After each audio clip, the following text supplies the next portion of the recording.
नमस्कार, न्यूज टाइममध्ये आपलं स्वागत. ज्येष्ठ गायक पंकज उधास यांचं वयाच्या 72व्या वर्षी निधन. अनेक दिवसांपासून सुरू होते उपचार. चित्रपटसृष्टी आणि संगीत क्षेत्रातून हळहळ व्यक्त.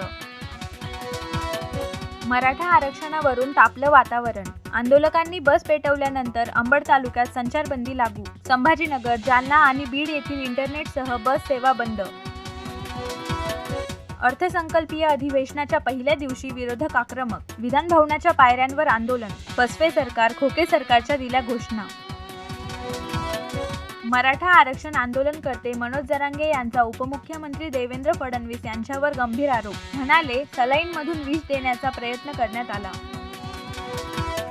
पंतप्रधान नरेंद्र मोदी आणि माझी कार्यप्रणाली मिळती जुळती. अजित पवारांनी जनतेला लिहिले भावनिक पत्र. विकासाची ब्ल्यूप्रिंट घेऊन राज्यातील जनतेसमोर येण्याची दिली ग्वाही. अंबरनाथमध्ये झोपडपट्टीला भीषण आग. 9 गॅस सिलेंडरच्या स्फोटामुळे अनेक झोपड्या जळून खाक. गरीब मजूर कुटुंबाच्या संसाराची राखरांगोळी. ट्रेकिंग करणं बेतलं जीवावर. ठाण्यातील तरुणाचा हिमाचल प्रदेशात मृत्यू. कुल्लू पोलिसांकडून मृत्यूच्या कारणाबाबत तपास सुरू.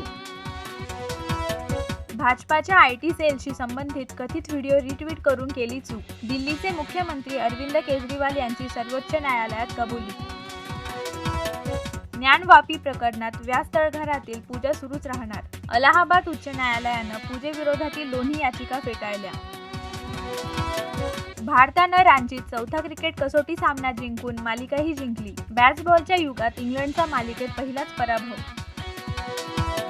सिद्धार्थ मल्होत्रानं सोशल मीडियावर योद्धा चित्रपटाचा ट्रेलर केला पोस्ट. चित्रपट 15 मार्च रोजी थिएटरमध्ये होणार प्रदर्शित. न्यूज टाइममध्ये आज इथेच थांबूया. अधिक माहितीसाठी लॉग इन करा etv-bharat.com.